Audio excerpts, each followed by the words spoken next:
Udah nggak sabar ya. Um, untuk webinar hari ini akan di-record juga, jadi untuk teman-teman yang mungkin sibuk atau misalnya mau share ke teman-teman lainnya, saya persilahkan share aja, karena memang tujuan kita di Demi Bumi untuk edukasi, dan maka dari itu kita banyak memberikan edukasi gratis. Jadi nanti akan di-upload di YouTube, jadi please infoin teman-teman untuk belajar dan dan share ke teman-teman gitu gimana caranya kita berkebun secara organik, gimana caranya kita bikin tempe. Oke, itu yang tema hari ini. Oke, sebelumnya saya perkenalan diri dulu. Nama saya Jessica Halim. Saya co-founder dari Demi Bumi. Saya duduk di sini bersama kalian untuk berbagi cerita sebetulnya, cerita pengalaman hidup efek pandemi gitu. Efek pandemi saya adalah berkebun dan bikin tempe. Dan ya perjalanan kita jalan Demi Bumi itu mulai 2018 November ya. Jadi umur kita ya 3,5 tahunan lah ya. Dan memang konsepnya tuh awalnya kita ngurangin sampah plastik, terus akhirnya kok lari-larinya kan jadi bikin tempe. Nah ini perjalanan yang akan saya ceritakan ke teman-teman. Nah ini sekedar gambaran aja, akan ada flick through foto-foto kebun mungkin, karena kebun atap ini adanya di rumah, jadi nggak bisa akses untuk umum, jadi banyak banget yang DM saya, boleh nggak lihat kebunnya? Sayangnya saya tinggal sama mertua, jadi saya nggak enak juga gitu ya, jadi memang sejarahnya di atap ini tuh hanya tempat jemuran, jadi semen doang awalnya. Terus pandemi hadir, ya aku ingin mencoba aja. Intinya ingin mencoba gitu, nanam kangkung dulu, karena waktu itu aku dapat info dari Jakarta Berkebun, dia bilang tanaman yang paling mudah ditanam itu adalah kangkung katanya. Jadi ya aku coba aja gitu nanam kangkung, ada yang pinggir dapur, ada yang di pot, ada yang ditanam langsung di depan gitu ya. Terus aku lihat perbandingannya gitu. Terus dari nanam kangkung berhasil, terus aku iseng kan banyak ya yang jual kayak paket biji-bijian tuh langsung isi 5 gitu. Ya aku coba aja semuanya. Itu udah isi, ada kacang panjang, ada cabai, ada tomat gitu. Aku tanam semuanya terus berhasil gitu. Jadi dari situ aku jadi penasaran tingkat keberhasilannya seberapa nih gitu. Karena kalau misalnya kita nggak ngerti, oke, mungkin nanam kangkungnya terus kontet gitu, nggak gede gitu daunnya gitu. Jadi keberhasilan tuh bisa tergantung pada perawatan ternyata gitu, tergantung dari sinar matahari, tergantung gimana interaksi kita terhadap tanaman itu gitu. Dan itu yang aku banyak belajar ya. Dan dulunya seperti ini nih, di atas aku cuman bikin bak-bak dulu, terus beli planter bag gitu ya, beli wadah yang dari kayu gitu untuk nutupin dulu aku pakai karung bekas sakam. Nah itu suatu pembelajaran juga pas pakai karung sakam ya, ternyata setelah setahun karungnya itu mudah hancur jadi mikroplastik. Waduh aku sedih banget, terus udah gitu ngambilinnya susah karena udah kayak pecah-pecah gitu. Jadi yang tadinya kita berpikir kalau upcycling itu ternyata bisa untuk semuanya, tapi kita harus lihat materialnya juga, materialnya itu tahan lama atau enggak gitu ya. Ternyata banyak karung-karung yang tidak tahan lama, makanya ada planter bag gitu. Planter bag itu biasanya ada UV protection dan tahan bisa 5 tahunan gitu ya. Jadi akhirnya aku mulai beli planter bag gitu, beli wadah gitu, karena oke, kita udah beli biji, kita beli media tanam, nanti aku kasih tahu rumusnya, terus aku ya siapin si wadahnya gitu. Jadi kita siapin medianya, habis itu kita tinggal siapin waktu gitu kan. Aku bekerja setiap hari, jadi menurut aku nggak akan ada masalah untuk semua ibu rumah tangga walaupun mereka bekerja atau tidak untuk berkebun. Itu udah aku buktiin sendiri, karena waktu yang aku luangkan hanya pagi dan sore setiap harinya nyirem, walaupun nggak ada mbak gitu ya. Nah, lalu selebihnya perawatan itu biasanya Sabtu Minggu gitu. Jadi perawatan juga hanya dari sisa olahan sampah dapur organik gitu. Jadi organic waste kita jadi semuanya berguna untuk pupuk tanaman. Jadi itu yang sebetulnya untuk membuktikan bahwa semua sampah itu berguna. nggak cuman anorganik yang kita bisa jual dapat jadi uang, tapi juga yang organik ternyata itu bermanfaat untuk sebagai pupuk. Jadi kita konsep mengembalikan manusia untuk mengembalikan segala sesuatu yang kita ambil ke alam lagi, ternyata itu semua balik lagi ke manusianya gitu. Kalau yang kita kembalikan itu organik, kembali lagi kita organik gitu. Karena apa yang kita makan kan pasti kita selektif gitu ya, pasti kita pengen sehat gitu. Jadi kita kembalikan aja ke alam dalam konsep si komposter dan biopori yang nanti aku ajarkan untuk pemupukan.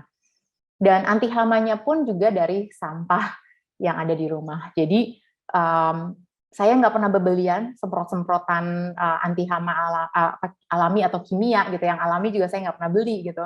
Semua itu hanya berstandar dari apa yang kita punya di rumah. Semuanya itu ada, nutrisinya semuanya ada. Nutrisinya sama seperti yang kita makan, intinya seperti itu. Kandungannya juga sama soalnya. Jadi yang tadinya kosong sekarang lebat seperti hutan. Jadi itu yang menarik itu ya, selama 2 tahun ternyata saya bisa membuktikan bahwa kebun atap saya itu berhasil untuk menampung atau berkat untuk ketahanan pangan keluarga gitu. Keluarga ya, bukan untuk dijual ya, keluarga gitu. Jadi saya tinggal sama mertua, sama kakak ipar, jadi bisa untuk menghidupi kita semua. Jadi ini yang saya pakai di rumah ya, air kulit pisang, pupuk cair olahan dari sampah makanan, air kulit bawang, ampas kulit bawang, kulit atau cangkang telur gitu, itu yang saya pakai. Itu sampah yang mungkin tadinya kita sering buang, jadi kita bisa lihat lagi nih, kulit bawang itu paling sering ya, setiap hari pasti masak pasti ada kulit bawang. Selalu saya sisihin gitu. Terus cangkang telur juga selalu saya ketika saya bilas, saya pecahin, saya bilas, habis itu saya langsung taruh di wadah terbuka gitu. Begitu udah banyak baru saya tumbuk gitu. Nanti saya jelaskan lebih lanjut tentang kandungan yang ada di dalamnya. Tapi ini sampah-sampah yang ada di rumah yang sebetulnya itu perawatannya semudah itu gitu.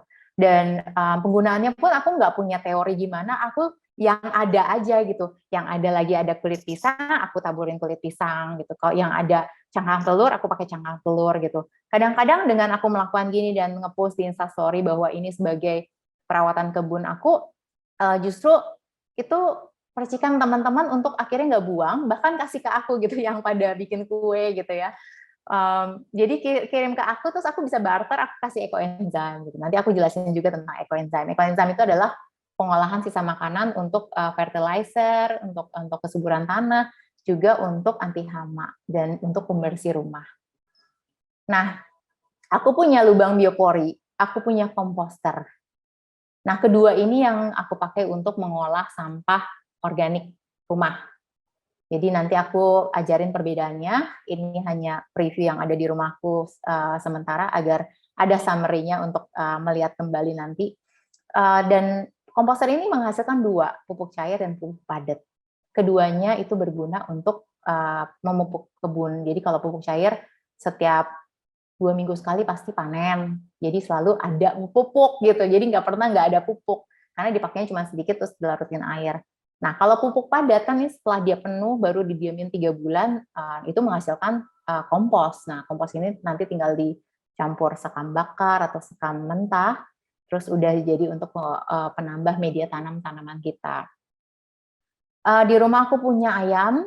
Kenapa aku punya ayam? Konsepnya sangat sederhana. Sejak pandemi, aku berpikir bahwa banyak anak yang kayak tertarik sama gadget gitu ya. Gimana caranya mengalihkan perhatian anak ke sesuatu yang lain gitu. Selain berkebun adalah ayam. Ayam sebagai binatang, karena tumbuhan dan binatang adalah pelengkap manusia. Terus ayam itu aku suka karena telurnya sebetulnya. Konsep ngambil telur itu sesuatu yang kayak basic needs banget gitu. Aku perlu telur gitu.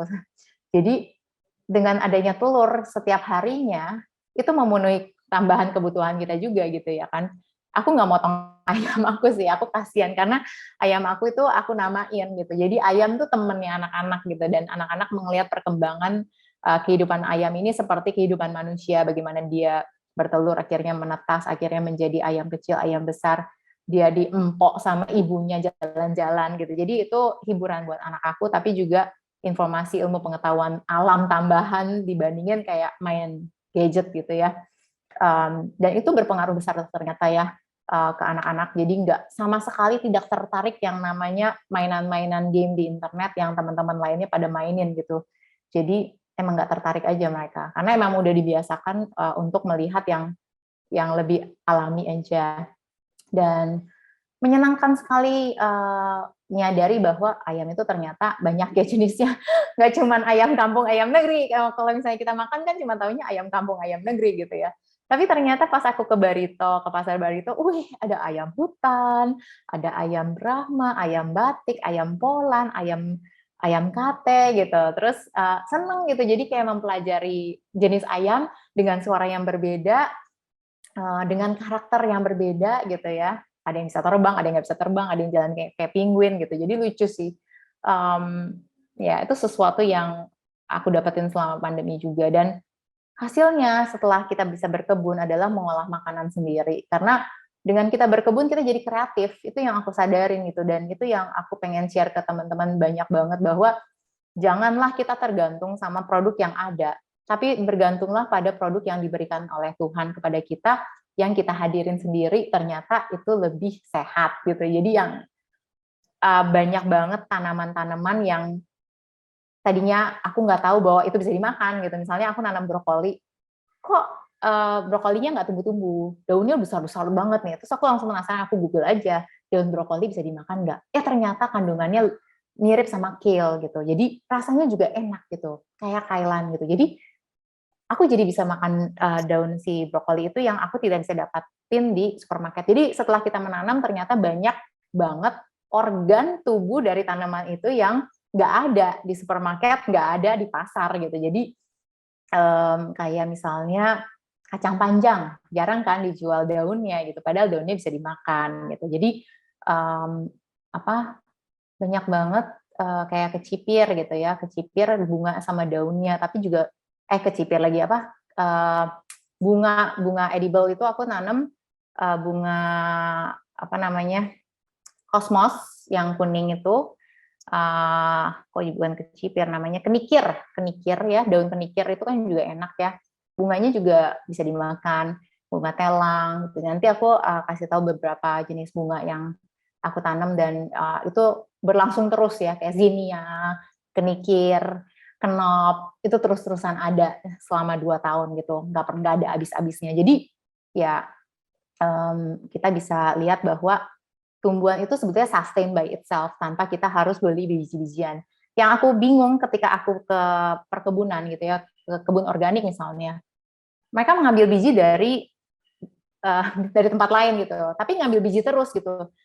Terus aku berpikir, kenapa kok di rumah aku bisa ngebibitin biji sendiri dari apa yang ada di situ kan? Maksudnya kalau misalnya kita nanam katuk, terus dia ada buah, ada bijinya, terus kita tumbuhin lagi, terus tanpa kita harus beli biji gitu. Sama aja kangkung gitu. Kangkung, habis itu dia berbunga, habis itu dia numbuh biji, habis itu kita tanam lagi bijinya, tanpa kita harus beli biji lagi gitu. Jadi ini yang aku bingung sih dalam hal pertanian ya kan.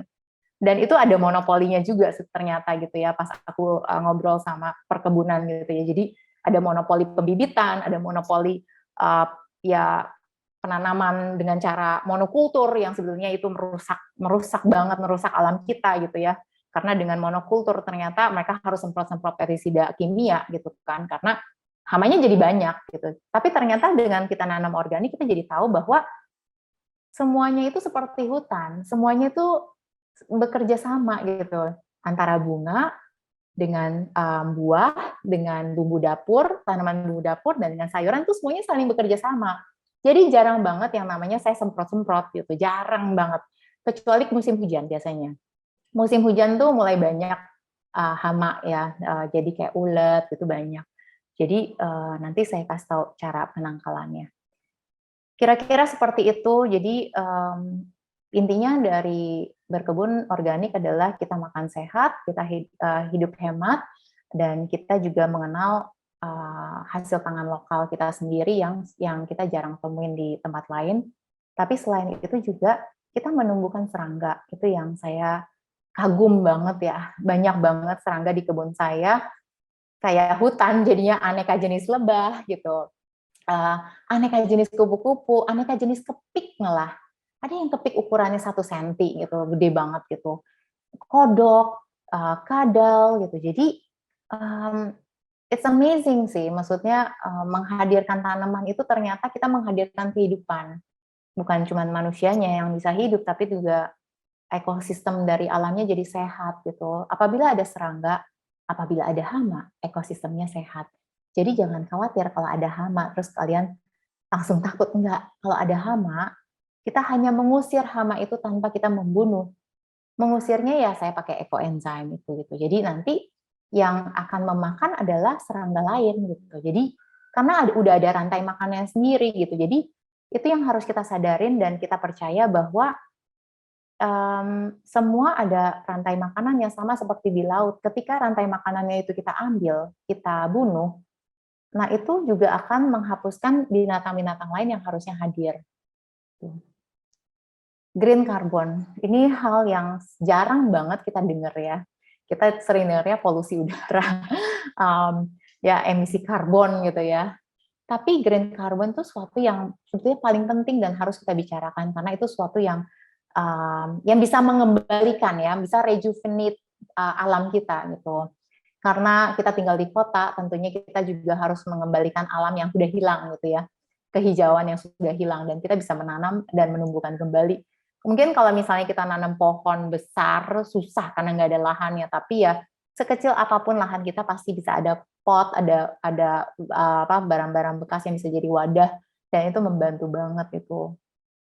Dan waktu kita nggak banyak, jadi ada mungkin teman-teman di sini yang belum tahu tentang krisis iklim, kita itu memang sudah kritis iklim, bukan krisis lagi gitu. Karena ada target gitu, 2030. Ada apa sebetulnya sih 2030? Kenaikan suhu. Apabila sudah terjadi kenaikan suhu, dan sekarang udah kenaikannya 1,1, nanti kalau misalnya sampai 1,5, panas banget. Ya, mungkin sekarang kalian juga udah ngerasain panas banget. Dan kalau kalian sering ke alam, sering ke perkebunan, sering ke, saya ngobrol sama di Kalimantan Barat, di suku Dayak Iban yang waktu saya tinggalin. Agustus ini mereka kebanjiran, padahal nggak pernah kebanjiran. Agustus ini yang harusnya udah mulai panen durian, akhirnya mereka nggak panen durian. Jadi ini bukan krisis, tapi kritis gitu. Udah terdampak. Orang-orang kita tuh sudah terdampak. Mungkin kita yang di kota kita hanya pikirannya bekerja. Kita tidak merasakan alam sesungguhnya gitu. Tapi orang yang di alam mereka sangat merasakan. Jadi kalau misalnya aku ke perkebunan organik, aku selalu tanya tentang si kegagalan panen ini sering banget terjadi. Kenapa? Karena bisa dalam satu hari 2 kali hujan, 2 kali panas.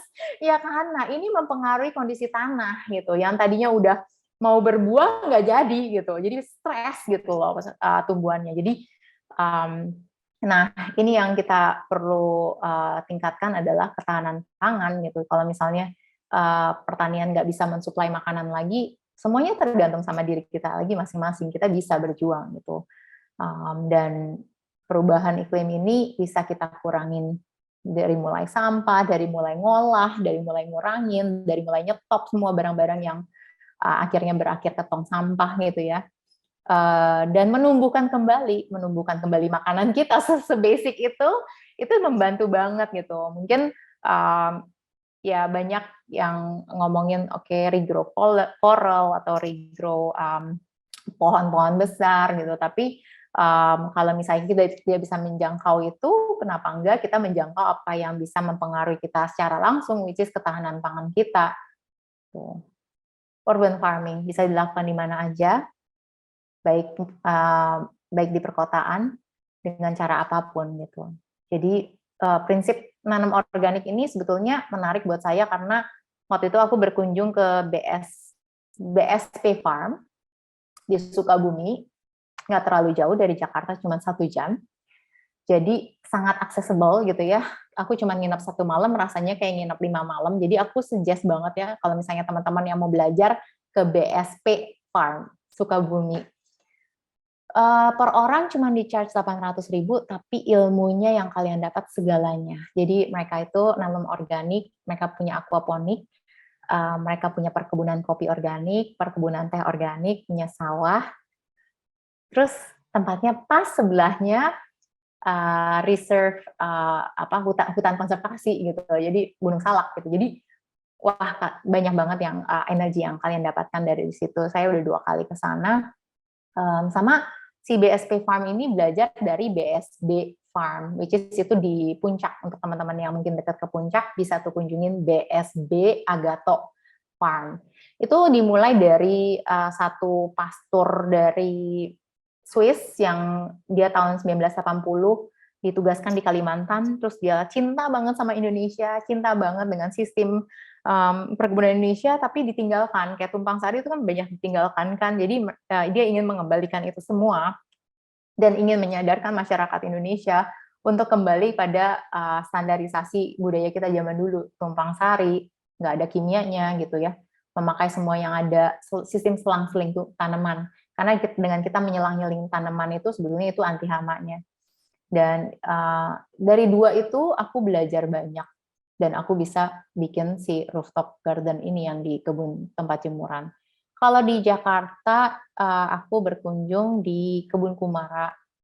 Itu lahannya kecil sekali. Jadi aku ada bayangan, hah, lahan sekecil ini kamu bisa menanam ini gitu. Jadi kayak kan kalau misalnya kita ke perkebunan besar kan kita nggak kebayang berhektar-hektar, masa gue nanam segitu banyak gitu, kayaknya nggak mungkin, nggak nggak nggak kompatibel sama lahan yang kita punya. Tapi kalau ke kebun Kumara, ternyata sekecil ini variannya banyak ya, dan semuanya kebutuhan kita di dapur gitu. Jadi itu sih, jadi kayak tiga hal itu yang menjadi teori dasar dari kebun atap saya.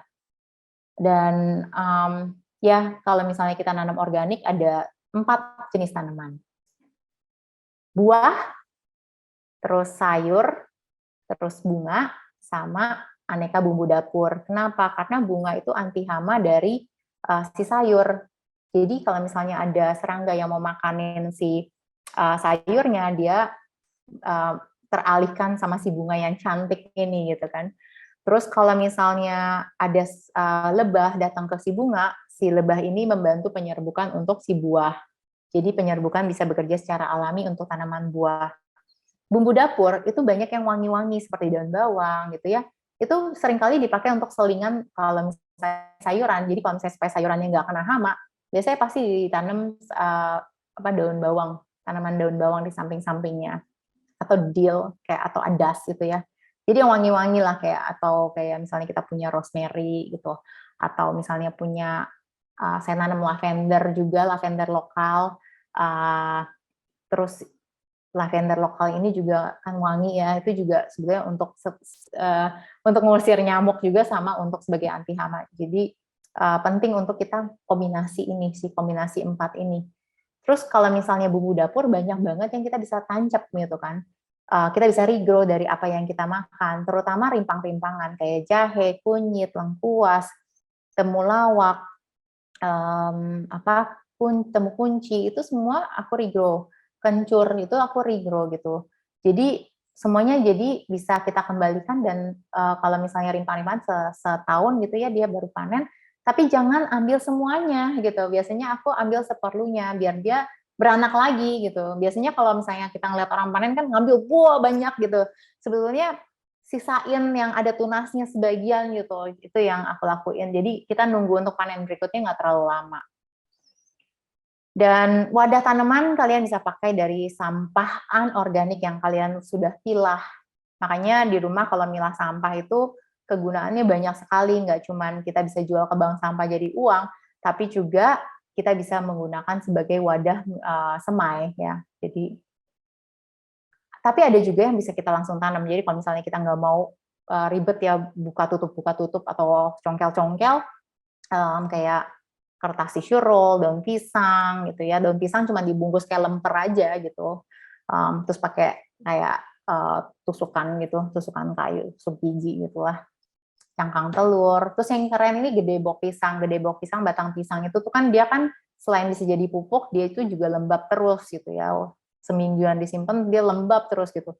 Nah, ini juga bisa mengurangi penggunaan media tanam gitu. Jadi bisa media tanamnya jadi dikit gitu karena dia udah lembab terus di situ. Terus habis tinggal potong, terus habis itu tinggal ditaruh gitu.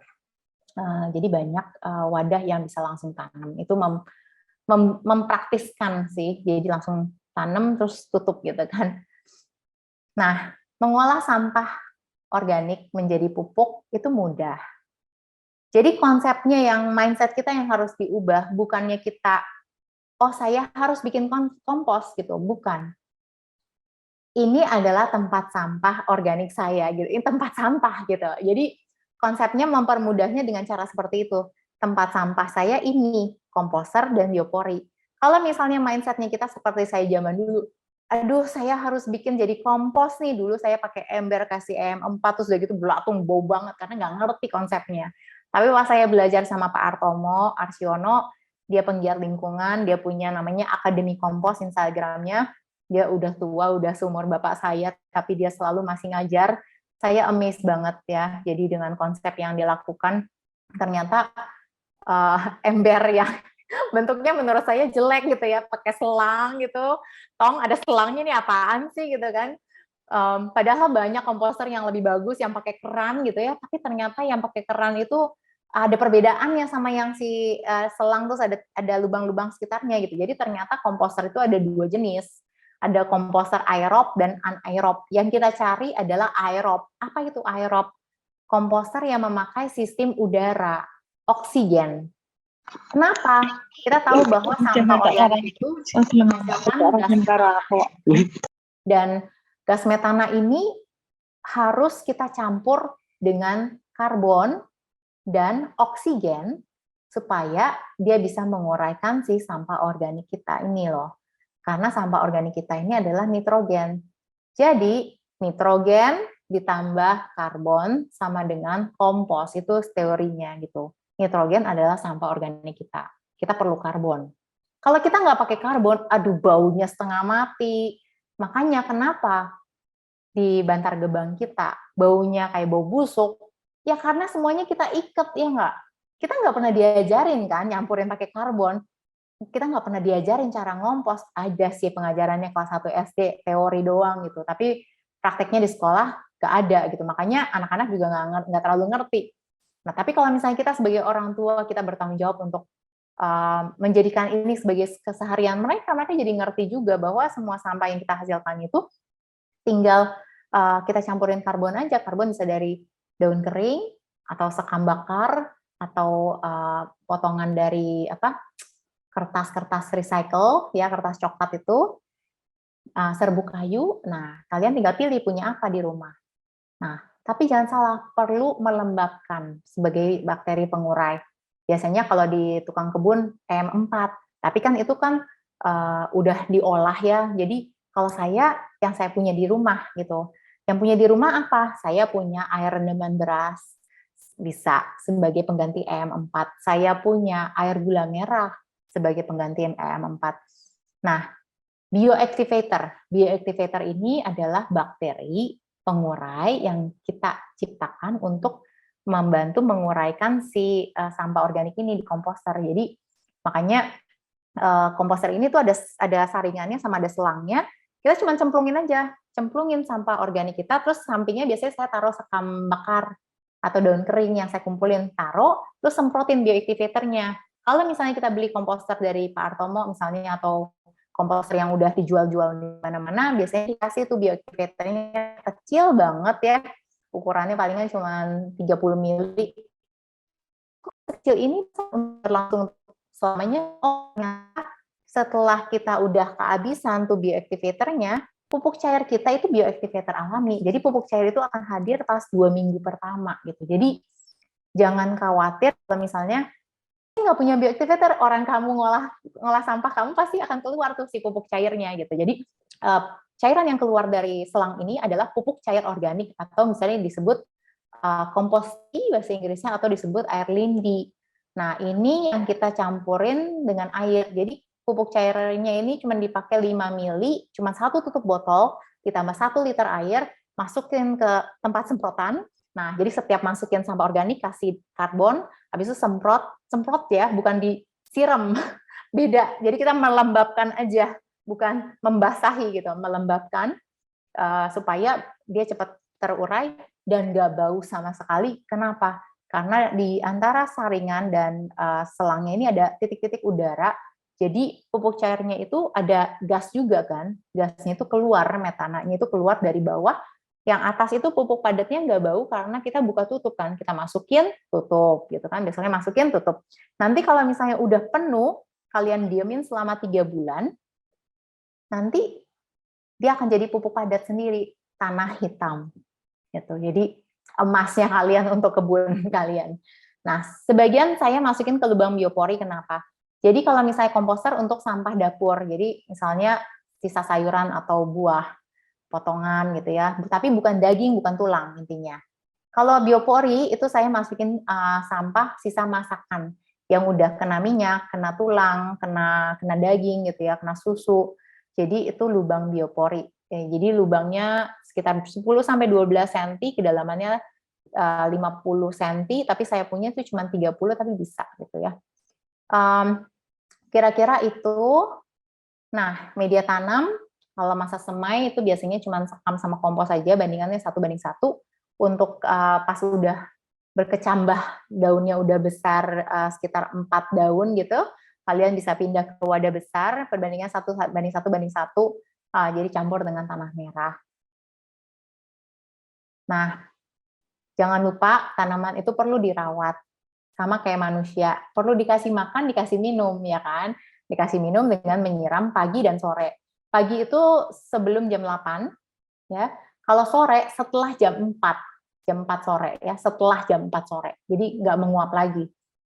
Untuk penyiraman pupuk, pupuk cair atau ekoenzim atau cangkang telur atau pupuk apapun yang nanti saya kasih tahu, itu hanya seminggu 1 sampai 2 kali, aku nggak banyak-banyak gitu. Seminggu 1 sampai 2 kali. Jadi makanya kayak weekend gitu enough gitu. Weekend pagi-pagi sebelum kita jalan-jalan itu cukup gitu kan. Terus kalau pupuk kandang saya berikan sebulan sekali ya. Jadi pupuk kandang itu saya suka beli dari pupuk kambing atau enggak si pupuk ayam itu gitu. Pupuk ayam itu jadi si ayam itu biasa saya taruh jerami. Nah, jeraminya tuh kan udah kena kotorannya, dia akan kering sendiri. Nah, itu saya langsung pakai sih, saya nggak olah-olah lagi gitu sih. Dan anti hama alami ya seperti tadi saya sebutkan, air kulit bawang, ekoenzim, dan saya pakai air buah lerak. Buah lerak itu sebetulnya saya pakai sebagai pembersih rumah karena dia pembersih alami, tapi juga sebagai anti hama dan dia juga pupuk. Jadi keren ya. Tadi saya sempat play videonya sih pas awal-awal ya. Kalau misalnya ada yang pernah lihat. Nah, ini sampah dapur yang bisa langsung jadi pupuk.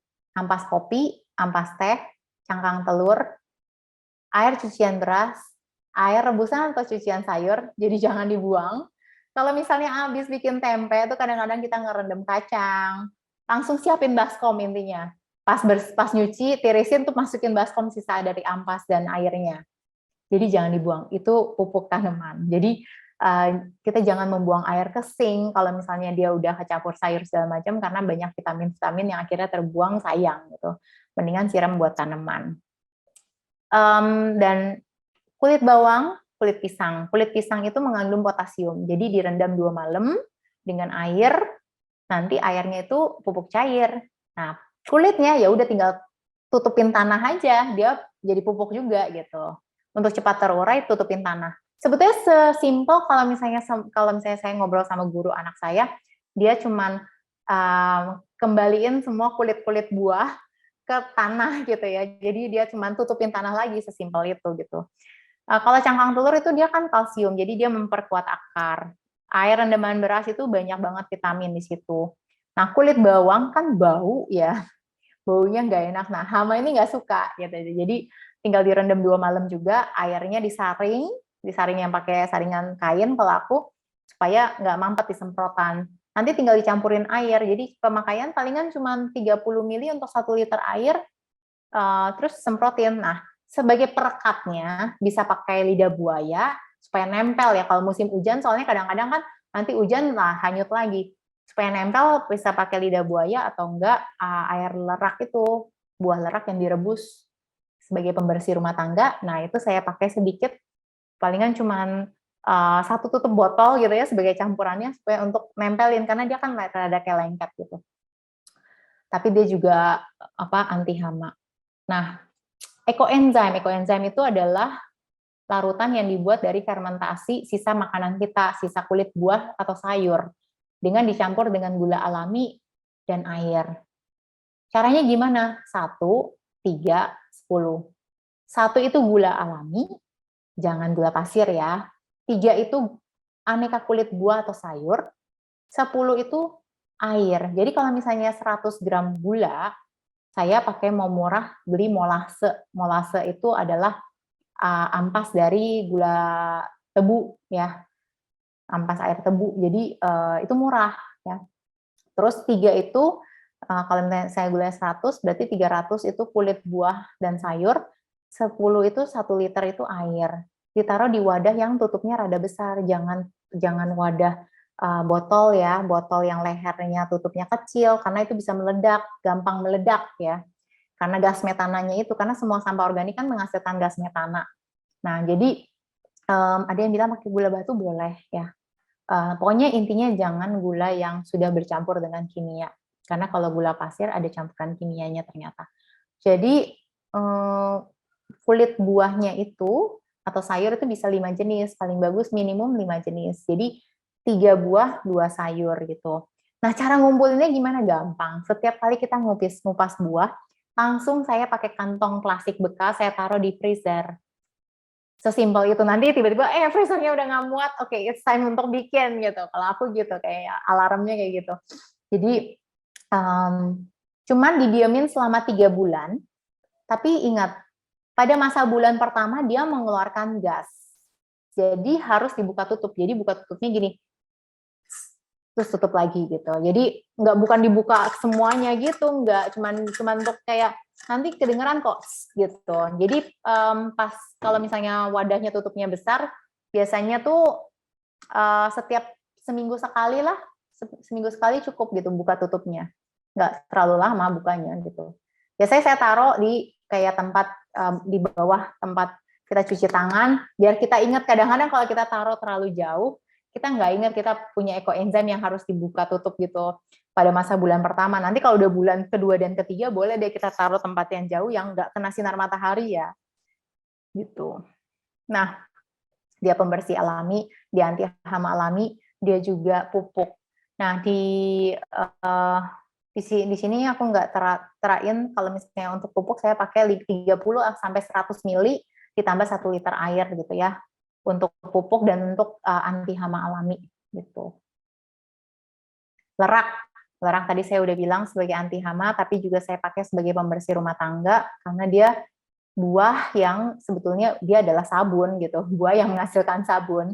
Dia ada antibakterinya, dia ada hypoallergeniknya. Jadi untuk teman-teman yang suka gatal karena sabun-sabun kimia, ini si buah lerak ini membantu banget untuk ngebersihin di rumah, segala pembersih cuci piring, pembersih baju jadi awet, nggak cepat rusak, warna juga nggak cepat kusam, nggak cepat hilang.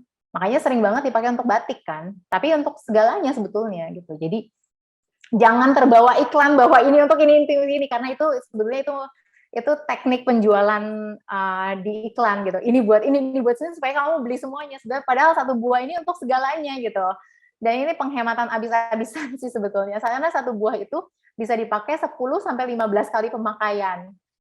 Setelah itu kan yang saya pakai tuh buah yang ada bijinya. Yang dijual di Bumi juga yang ada bijinya. Kenapa?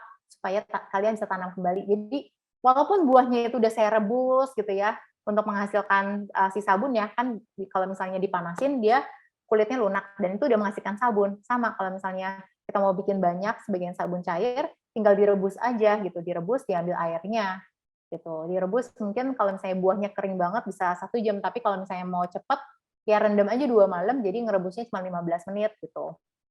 Nanti perebusan berikutnya bisa memakai buah yang sama sampai buahnya itu tinggal biji intinya.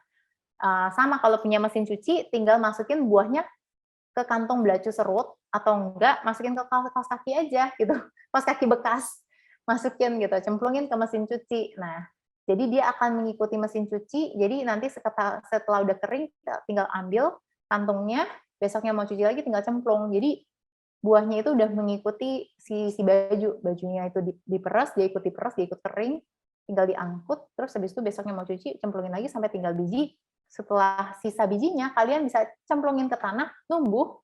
Aneh nggak gitu? Maksudnya itu yang aku amaze sih, buahnya udah dipakai berkali-kali, bahkan aku udah rebus kok masih numbuh, karena buahnya tuh benar-benar keras, bijinya tuh benar-benar keras banget gitu. Tapi ada tapinya, dia adalah tanaman yang pohonnya tuh keras ya, pohonnya tuh seperti pohon jati, pohon yang besar gitu. Jadi untuk menghasilkan buah lagi bisa 9 tahun. Tapi aku udah nanam sejak pandemi. Jadi ya kita tunggu aja, pandemi udah lewat 3 tahun kan. Jadi waktu itu nanam nggak terasa gitu. Jadi kalian bisa cicil aja. Yang penting kalian mengembalikan kan. Itu. Dan ya gampang kalau misalnya mau wangi-wangian, kalian tinggal masukin essential oil di kantongnya itu. Nah ini dengan sistem rebus kalian bisa bikin liquid soapnya ya. Kalau misalnya mau wangi-wangi bisa campur daun yang wangi-wangi kayak daun jeruk atau kulit lemon gitu pas ngerebusnya. Ada edukasi sedikit cara pilah sampah yang mudah. Saya selain jadi komposter biopori, saya kirim ke bank sampah yang tadi saya bilang karena ya banyak orang yang udah milah terus kasih ke tukang sampah ya percuma gitu. Pada akhirnya digablukin jadi satu kan. Sedangkan kalau kita kasih ke bank sampah kalian bisa Google bank sampah daerah rumah kalian pasti ada karena itu program pemerintah. Dia kirim ke pabrik daur ulang. Kita dapat uang, namanya juga bank. Kayak kita nabung dengan sampah kita. Nah, tempat sampah saya nih tinggal buka tutup doang, sebasic ini. Jadi nggak ada plastik sampahnya, karena kita tidak memerlukan plastik sampah ketika kita mau memilah. Tapi jangan lupa, ketika kita punya sampah saset, ya ada sambelnya nih, bawanya ke wastafel dulu, jangan langsung ke tempat sampah. Gitu. Itu yang harus diajarin sistemnya, alurnya. Bilas dulu, sama aja kayak kita minum susu, ada karton susunya, bilas dulu, tirisin, begitu udah kering, baru masukin ke pilahan sampah.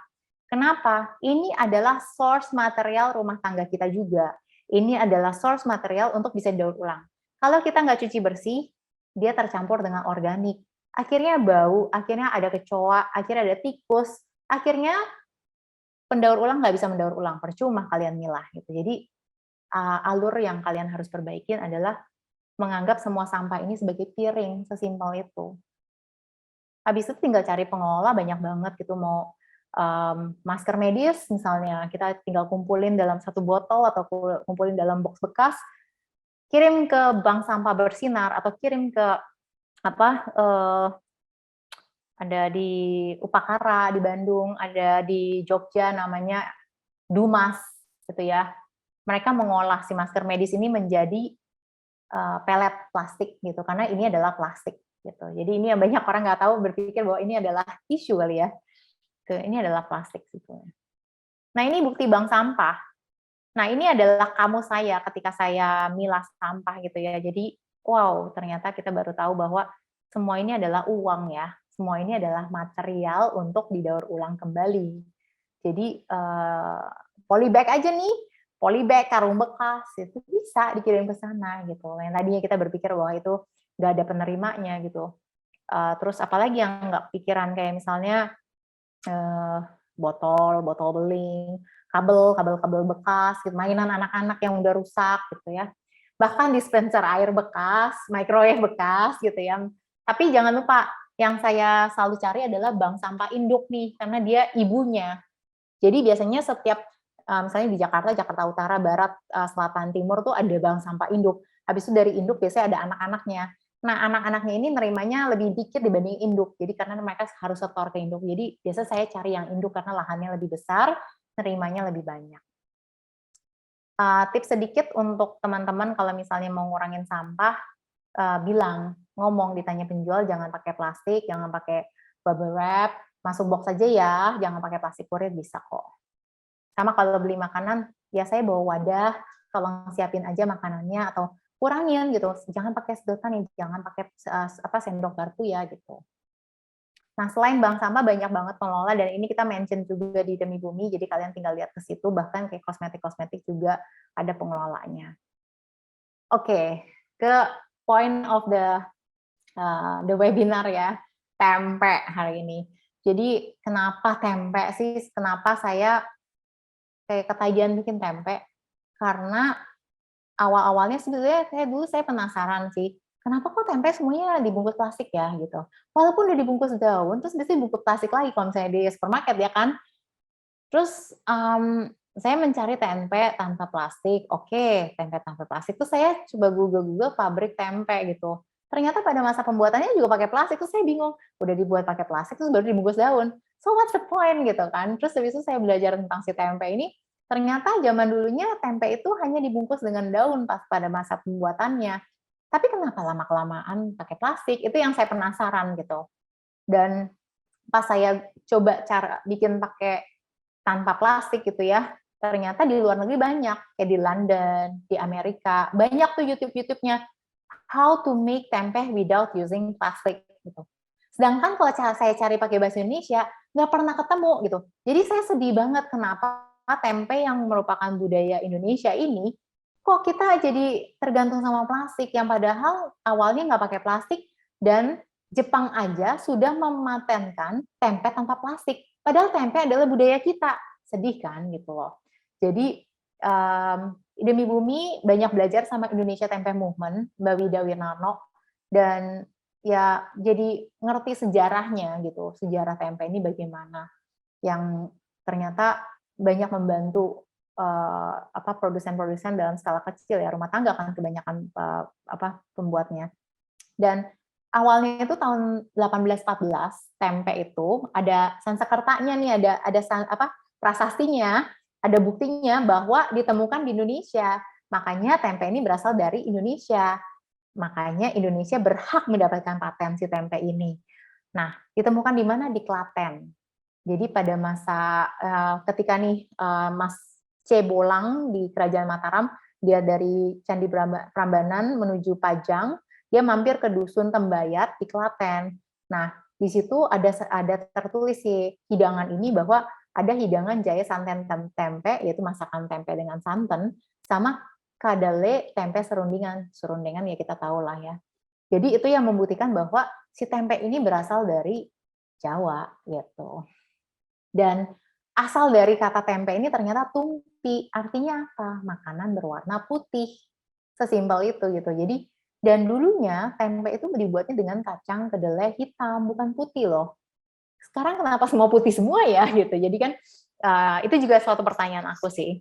Dan ternyata setelah aku bikin tempe terus aku jadi tahu, oh ya ternyata kedelai itu ada aneka warna gitu. Jadi ada kedelai hitam, kedelai putih, kedelai hijau gitu. Tapi kok kita cuma taunya cuma dikasihnya kalau di pasar-pasar kok kedelainya cuma putih doang gitu. Jadi kayak mulai mempertanyakan kembali tentang sejarah dan budaya kita.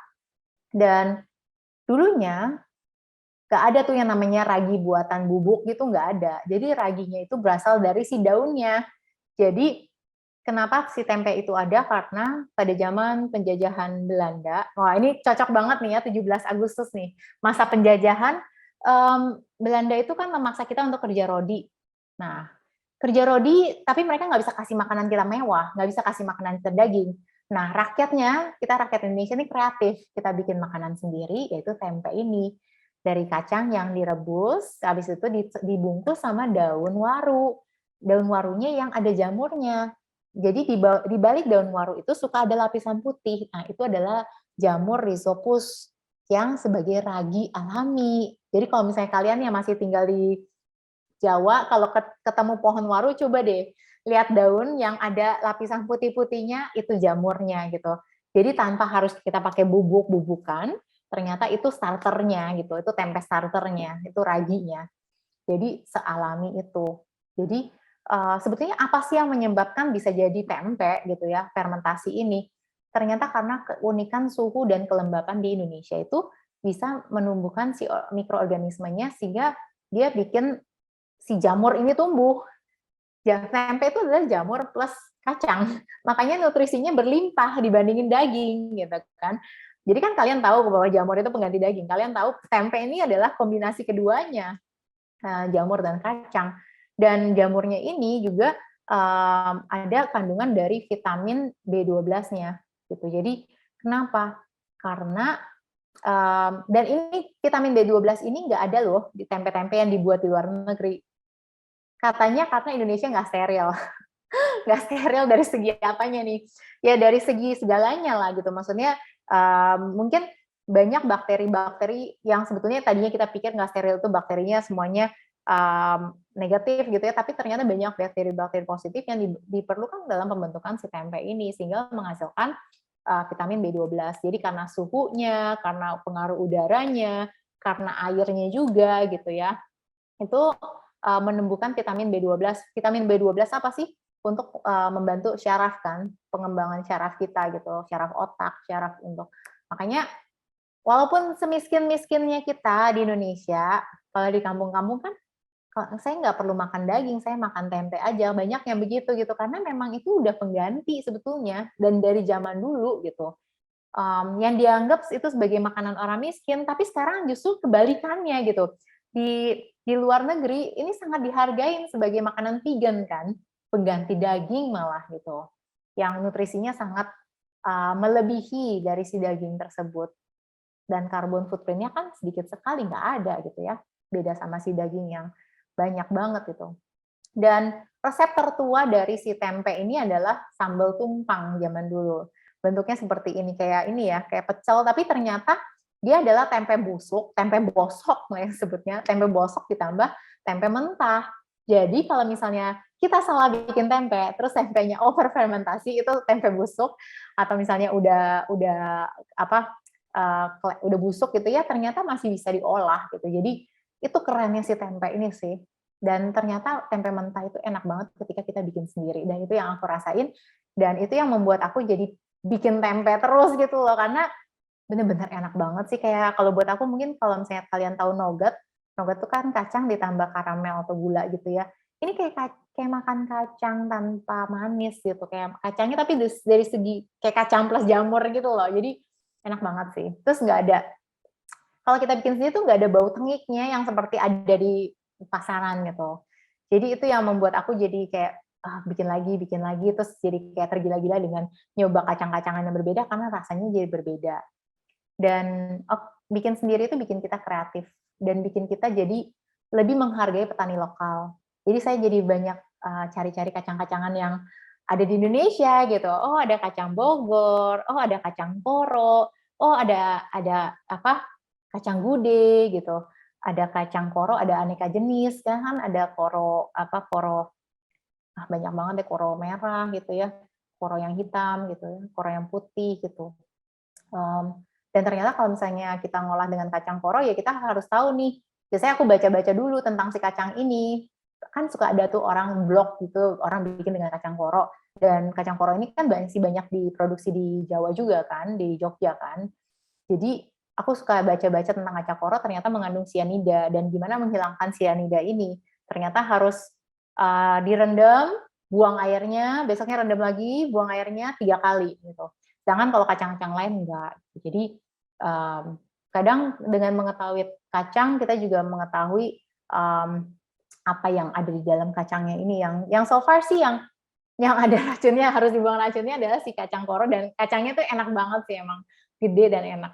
Terus kacang mede saya pernah bikin, terus beras merah saya pernah bikin pakai beras merah.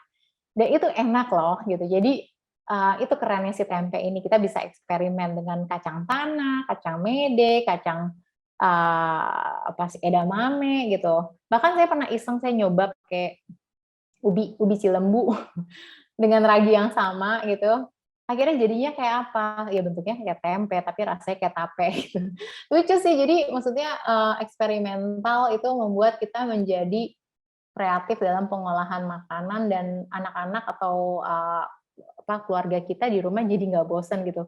Kayak ada cerita gitu, mama bikin apa, mama bikin ini, kacang ini hari ini gitu kan. Jadi menunya nggak sama terus gitu loh, walaupun tempe gitu kan. Dan jangan lupa semua hasil atau sisa pengolahan jangan dibuang. Jadi kita tanam ke tanah. Jadi air rendeman, terus kayak gitu ampasnya ya, cemplungin ke tanah tanaman kalian. Nah, saya mengajarkan tempe tanpa plastik karena memang tujuan saya bikin tempe juga untuk mencari tempe yang nggak pakai plastik. Jadi saya coba membuat tempenya juga nggak pakai plastik, jadi pakai daun yang ada di kebun. Jadi manfaat kita menanam itu, kita punya daun kunyit, wah tempenya aromatik banget loh, enak banget wanginya. daun temulawak juga. Jadi beda banget. Jadi ada kayak Mbak Wida pernah jelasin ada 35 jenis daun, nggak salah ya. Ada nggak ya di sini? Oh, saya nggak jelasin di sini. Ada 35 jenis daun yang bisa dipakai untuk membungkus tempe yang ada di Indonesia gitu kan. Misalnya kita ke Belitung ya, ke pasar tradisionalnya deh. Mereka bungkus tempenya pakai daunnya beda. Kok aku lagi lupa hari ini. Daun apa ya? Ya pokoknya daunnya beda, daun besar gitu yang mereka pakai untuk bungkus tahu dan bungkus mie-nya mereka gitu. Jadi banyak banget ya kalau misalnya kita ke setiap daerah, ternyata banyak daun-daun yang dipakai, nggak cuma daun pisang gitu. Nah, tempe dengan edible flowers. Jadi kalau misalnya kita punya kebun, tentu kita bisa menghias tempe ini seperti kue, jadi taruh di dasarnya gitu kan, biar ada cantiknya. Pas dipotong jadi cantik. Jadi kan aku suka makan mentah kan. Jadi presentation itu important gitu untuk mengundang keluarga kita juga pengen nyoba gitu. Terus kadang-kadang inspirasi juga bisa berasal dari makanan yang kita ada. Misalnya kayak saya punya kacang daun jeruk gitu. Kacang sama daun jeruk enak juga ya. Ya udah, aku bikin aja tempe terus pakai irisan daun jeruk muda gitu yang ada di kebun gitu kan. Jadi wangi gitu. Jadi banyak, maksudnya kita bisa kita ngelihat sesuatu terus kita inspirasi untuk bikin tempe dengan ala itu gitu. Terus iseng gitu misalnya, lagi ada daun bayam nih, coba deh tutupin pakai daun bayam. Terus lucunya ternyata si daun bayam ini tidak layu loh, beda banget kalau misalnya kita tutupin pakai daun pisang ya, daun pisangnya warnanya berubah. Ini daun bayamnya aku taruh di dasar si mangkok, masih hijau fresh gitu. Itu keren banget sih. Dan ya kita jadi bisa ngolah tempe ini untuk aneka macam resep jadinya. Selain makan mentah, cuman di air fry atau cuman dikukus atau cuman di pan fried gitu. Jadi itu juga enak. Maksudnya nggak usah kayak minyak-minyakan gitu digoreng-goreng gitu. Malah menghilangkan rasa aslinya sebetulnya menurut aku. Karena kita udah bikin sendiri tuh kadang-kadang saya campurin bumbu paprika.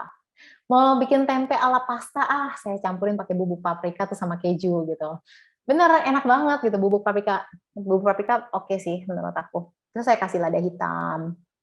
Nah, tempe ini adalah sumbangan ini untuk dunia. Jadi sumbangan ketahanan pangan kita terhadap dunia karena banyak mulai dilihat sama dunia ya sebagai pengganti si daging ini ya karena karbon footprint-nya juga dikit dan kalau misalnya dibandingin dengan tahu itu kan dari Cina, tempe itu dari Indonesia. Kalorinya dia juga banyak, lemaknya nggak terlalu banyak ya, masih mirip ya sama si tahu, tapi juga ada karbohidratnya, makanya kita cepat kenyang dibandingin makan tahu, sama seratnya jauh lebih banyak. Nah, emisi karbonnya nih, tentu paling rendah dibandingin protein-protein lainnya. Itu yang keren di si tempe. Nah, dibandingin daging, ternyata proteinnya 35% ya, dengan gram yang sama ya. Yang kalau daging 25%. Tapi yang kerennya dia kaya serat, ya, seratnya banyak banget. Nah, ternyata 28. Oh, daun simpor yang ada di Belitung, daun simpor. Saya baru ingat, ada daun simpor nih yang kayak gini. Ini di Belitung. Dan itu keren sih daunnya, jadi ngebekas banget di tempenya, kan dia wrap pakai daun simpor. Daun talas hati-hati karena kan gatel, jadi harus direndam dulu semalam. Jadi banyak daun-daun yang kita bisa pakai dan biasanya kalau zaman dulu ya daun jati sama daun waru ya yang ada si jamur aslinya, jamur raginya itu di daunnya. Nah, caranya bikin tempe, langkah sederhananya, rendam 2 malam, rendam dengan cairan palape. Palapenya udah disiapin ya, kalau misalnya beli paket, yang nggak punya palape, nanti saya ada tips kedua, nggak usah khawatir, direndam 2 malam sama. Habis itu, nanti asamnya keluar, jadi akan keluar buih-buih. Jadi pas direndam ditutup, saya tutup pakai kain aja. Nanti setelah 2 malam, pasti ada kayak bau busuk. Kadang-kadang saya lupa saya rendam kacang. ini bau apa ya, kayak bau bangke gitu. Ternyata itu bau kacang, asamnya kacang keluar. Oh iya, saya ngerendam kacang, hampir lupa gitu kan. Terus habis itu tinggal dicuci bersih. Kalau misalnya pakai palape itu mengurangi penggunaan air. Jadi asamnya udah keluar banyak sehingga kita nyucinya nggak usah terlalu kebanyakan air. Saya biasanya langsung bilas sekali, terus habis itu saya taruh air lagi, terus saya remes-remes supaya ngupas kulitnya. Saya remes-remes di dalam air gitu. Akhirnya kulitnya nanti ngambang-ngambang, terus tinggal disaring kulitnya langsung jadi pupuk. Ingat siapin ember ya untuk semua tirisan dari air rendeman dan kupas kulit. Nanti tinggal tabur ke tanah. Nah, terus nanti setelah udah dikupas kulitnya, kalian rebus 45 menit gitu ya. Untuk kacang kedelai, kacang merah, kacang mede, kacang tanah, apalagi ya, kacang koro, pas ngerebusnya sama, 45 menit ya. Yang beda adalah kacang hijau. Kacang hijau itu cepet banget. Aduh, kalau berapa ya, 10 menit aja kayak udah bonyok gitu ya. Jadi hati-hati dengan kacang hijau ya. Jadi intinya ketika kita ngerebus itu sampai al dente aja. Al dente itu jadi kayak jangan jangan lembek banget, kayak keras lembek lah gitu. Jadi kayak keras tapi lembek gitu. Jadi jangan kelembekan gitu. Nah, tapi dia matang. Nah, setelah itu nanti ditirisin kan, ditirisin terus dikeringin. Biasa saya taruh di atas tampah, tampahnya saya alasin kain bersih, kain serbet bersih, kain lap dapur bersih lah, lap piring itulah yang bersih. Nah, terus ada lap satu lagi nih yang bersih untuk kusek-kusekin, untuk ngelapin si kacang ini. Ini teori saya yang paling cepat. Karena kalau misalnya kita angin-anginin, kadang-kadang lama. Jadi saya dapat tips paling mudah dan paling cepat dari Mbak Wida, dan paling memastikan kalau itu kering adalah ngelap, kayak ngelap kacang gitu. Jadi ini diputar-putar aja di gini gitu. Nanti intinya sampai kacangnya itu nggak mengkilap gitu. Kalau mengkilap dia masih kayak ada airnya kan, sampai nggak mengkilap gitu, sampai nggak glossy lagi. Nah, nanti setelah udah kering, baru taruh di wadah kosong. Nah, kasih ragi, sesimpel itu gitu. Raginya, takarannya itu kalau misalnya 250 gram kacang, raginya 1 sendok teh. Ya, untuk ragi yang saya kasih di paket tempe. Itu ragi ITM, Indonesia Tempe Movement. Tapi kalau misalnya teman-teman yang nggak beli paket, misalnya mau pakai ragi yang di online bisa juga, cuman takarannya suka ada beda. Kayak misalnya saya pernah coba ragi Praprima. Praprima itu kayak sepertiga cukup gitu, sepertiga dari sendok teh. Tapi hati-hati, beberapa ragi itu gampang expired gitu ya. Jadi so far yang aku coba dan kenapa pakai tempenya aku pakai ragi Indonesia Tempe Movement karena raginya dia kuat. Karena dia banyak ngedukasi ke luar negeri kan. Jadi dengan kondisi kelembapan yang berbeda, kondisi cuaca yang berbeda, dia kuat gitu. Nah, kalau Raprima, tipsnya dari saya, kalau misalnya kalian beli yang bungkusan besar, karena saya kan nggak mau bungkusan kecil, nanti malah nyampah gitu. Kalian taruh di wadah-wadah kecil yang ada tutupnya, kayak tempat-tempat sambal gitu, terus masukin kulkas. Intinya yang mudah dia membuat dia expired adalah kita buka tutup gitu. Dan kalau kita nggak sering bikin gitu kan, jadi itu nanti mudah expired, dan simpannya di kulkas bawah ya, jangan lupa. Tuh. Dan untuk yang pakai raginya Indonesia Tempe Movement sih, so far itu kuat banget ya setelah aku coba. Terus kalau misalnya teman-teman yang nggak punya palape, kalian bisa tambahin cuka sebagai pengganti palape. Karena palape itu untuk menghilangkan bakteri yang tidak diperlukan. Makanya asinnya keluar semua. Tapi penambahan cuka itu bukan pada saat perendaman kalau pakai cuka. Penambahan cuka itu sebelum kita kasih ragi. Jadi pas nomor 4 ini nanti. Jadi itu kalau misalnya kita nggak punya palape, kita pakai cuka, tapi nomor 4 dipakainya, bukan pas perendaman. Gitu. Jadi kalau misalnya palapenya habis juga kalian bisa coba pakai cuka. Nah, nanti setelah udah dikasih ragi, terus aduk sampai rata ya, karena itu kan untuk menumbuhkan si jamurnya kan. Nah, Terus kalian tinggal bungkus pakai daun, atau kan kalau misalnya yang pakai paket kita tuh udah disiapin besek kan. Nah, kalian tinggal taruh daun pisang yang sudah dilap bersih, dialasin ke beseknya itu, ya, jangan sampai kena si bambu beseknya. Terus udah gitu, taruhlah si kacang yang udah dikasih ragi, ditekan pakai sendok ya. Kenapa? Supaya padat, jadi nanti bisa dipotong, nggak pecah tempenya. Ditekan, tekan, tekan, tekan, tekan, tekan gitu. Terus atasnya kasih daun pisang lagi, terus tutup besek lagi. Itu cara praktis dengan si besek. Jadi kita bisa menggunakan kembali si besek. Kalau yang memakai daun, kayak misalnya tempe-tempe yang ada, ya kalian bisa bungkus segitiga, bungkus kotak, bisa bikin tempe mendoan ala tipis, bisa. Kalau aku bungkus rapat, aku nggak kasih bolongan sama sekali. Kalau aku. Nah, terus kalau misalnya kalian pakai wadah yang ada, misalnya mangkok atau gelas, boleh keramik, boleh kaca. Terus kalian bisa pakai cetakan juga bisa, cetakan silikon, cetakan jeli yang plastik juga bisa. Yang penting kalau misalnya pakai plastik itu, usahain plastiknya itu PP kandungannya, karena dia bisa pakai ulang. Ya, jangan pakai plastik sekali pakai.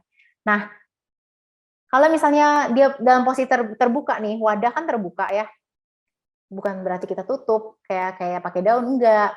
Supaya lembab gimana? Supaya lembab, lapisin dengan kain lembab. Jadi saya punya misalnya handuk muka ya. Terus saya basahin dengan air matang, saya peres. Jadi lembab aja, jangan basah ya, lembab. Terus kayak gitu tutup di atasnya. Gitu. Saya nggak karetin, nggak apa, saya cuma tutup doang. Gitu. Terus nanti mau yang dibungkus daun, mau yang pakai wadah mangkok gitu atau piring, terserah. Pakai gelas juga bisa.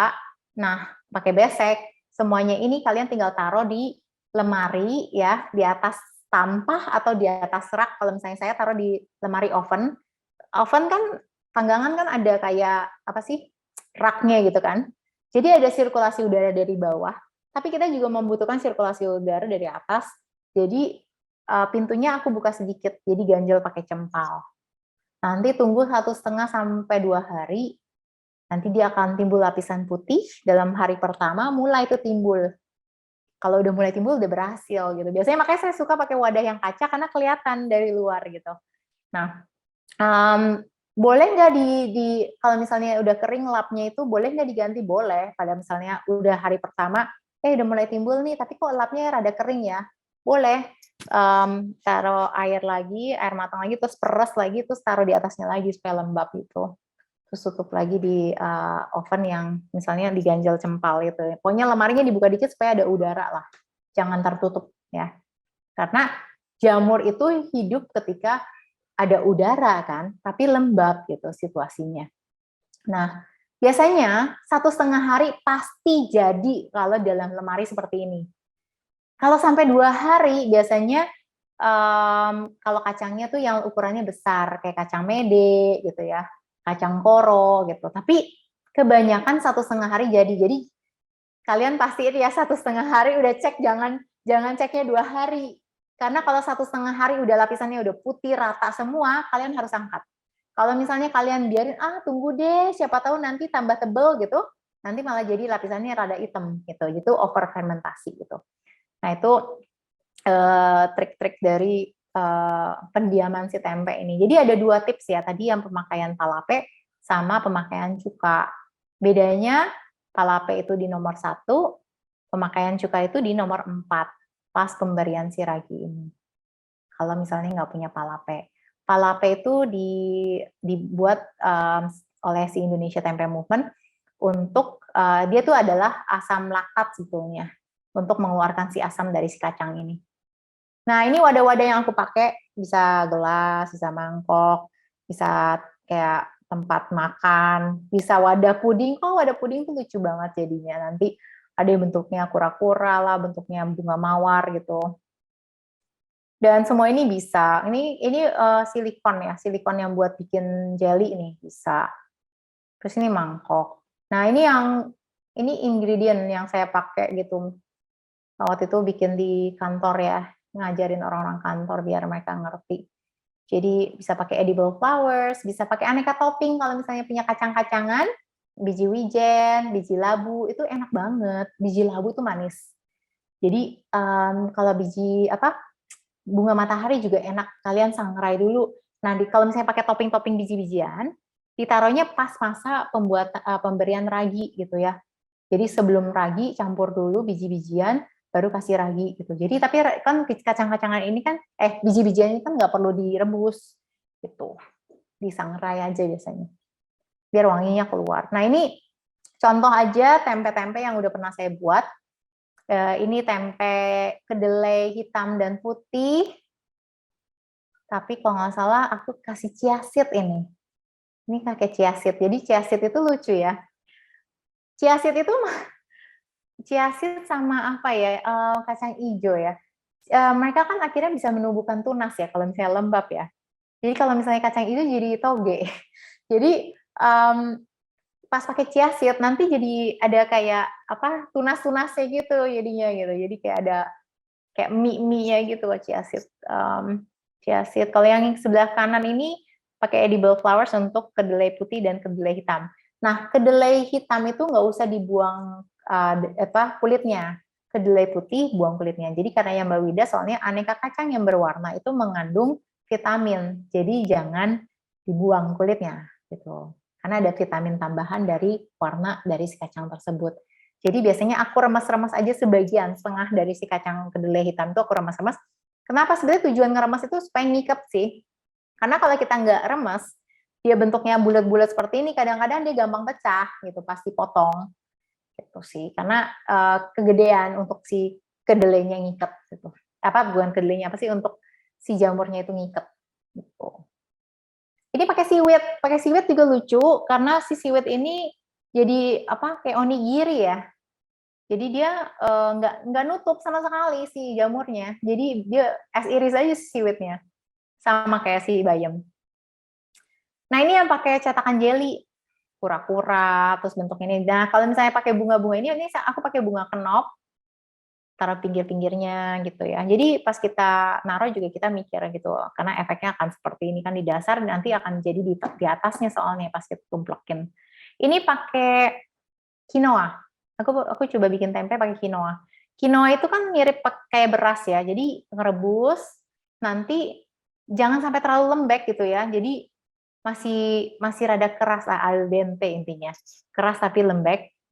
Tapi quinoa itu rada lengket. Nah, kalau untuk kayak beras atau kacang yang kayak kita merasa aduh ini kayak masih basah ya. Jadi nggak yakin gitu ya. Soalnya kalau misalnya pas kita ngeringin masih basah, itu bisa bikin nggak jadi gitu. Jadi biasanya aku campurin dengan tepung beras gitu ya. Tepung berasnya takarannya bisa kalau misalnya 1 sendok teh ragi, 1 sendok makan tepung beras misalnya gitu.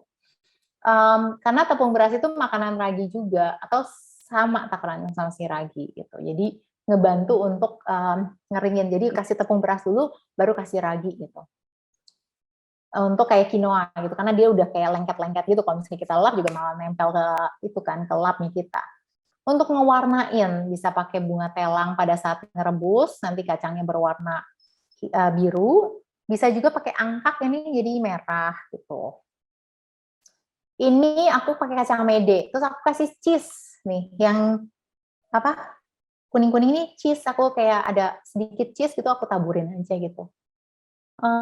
Ini kacang tanah sama kacang mede, ini mah kacang medenya aku rebus dengan bunga telang ini, jadi warnanya kayak biru gini. Nah ini bukan kacang, ini beras merah. Ini beras merah sama kacang tanah. Seru kan bikin. Nah ini kacang merah sama kacang hijau. Nah kacang hijau ini lebih tricky. Biasanya kalau misalnya mau aman, dicampurin dengan kacang kedelai gitu. Karena kacang hijau itu kadang-kadang masih terlalu basah, itu susahnya sih. Nah, ya ini sedikit tips buat teman-teman yang mau nonton Netflix. Ada beberapa film yang sebetulnya ini menyadarkan kita untuk peduli lingkungan, dan ini filmnya bagus-bagus, kalian bisa foto.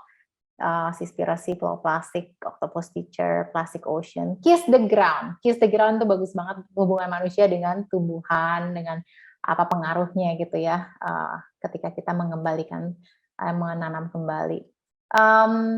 Saya sekarang akan share video, video untuk pembuatan tempe, biar kalian lebih jelas. Kalau tadi kan mungkin skemanya aja, sekarang videonya mungkin jadi secara visual kalian akan lebih bisa ingat ya.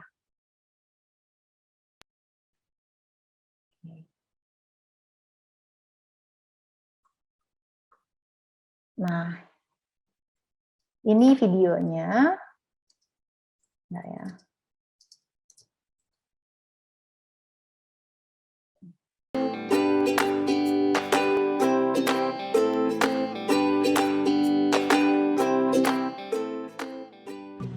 Nah, kita kasih palape karena ini harusnya 1 sendok untuk keduanya, jadi kasih setengah sendok.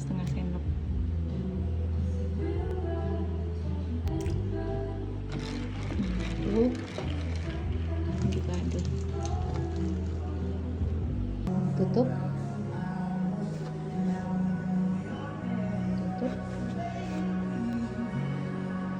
Tunggu 2 hari. Nah, ini kedelai yang sudah direndam 2 malam. Ini yang putih, ini yang hitam. Ini asamnya sudah keluar, tinggal dicuci bersih. Ambilnya diputar gini.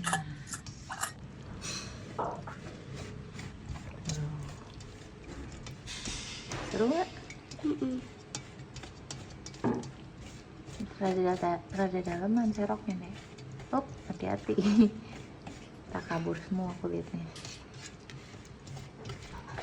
Tuh, wah, seru ya.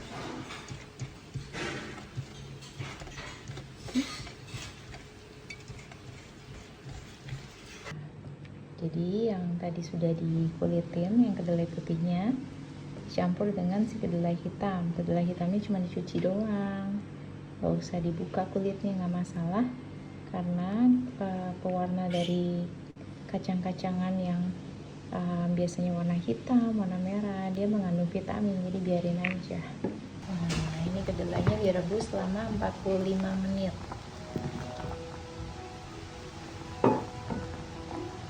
Setelah mendidih, apinya kecilin dikit.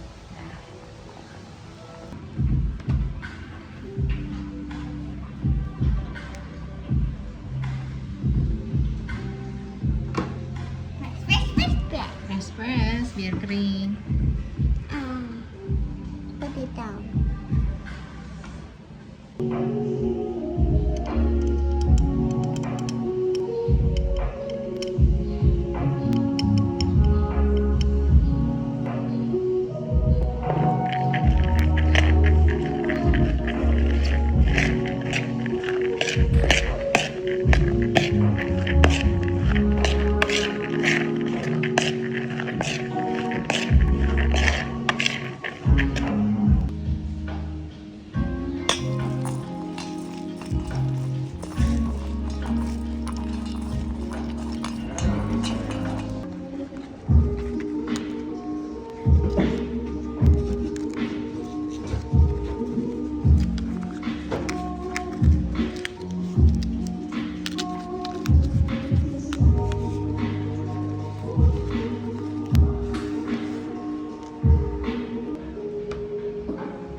ini aku tutup dengan beeswax food wrap atau kain katun bekas yang aku tutupin dengan lilin lebah sama virgin coconut oil. Aku lelehin dan aku setrika pakai baking paper. Jadi dia pengganti plastik, sebetulnya plastik cling wrap untuk nutupin makanan yang untuk disimpan di kulkas.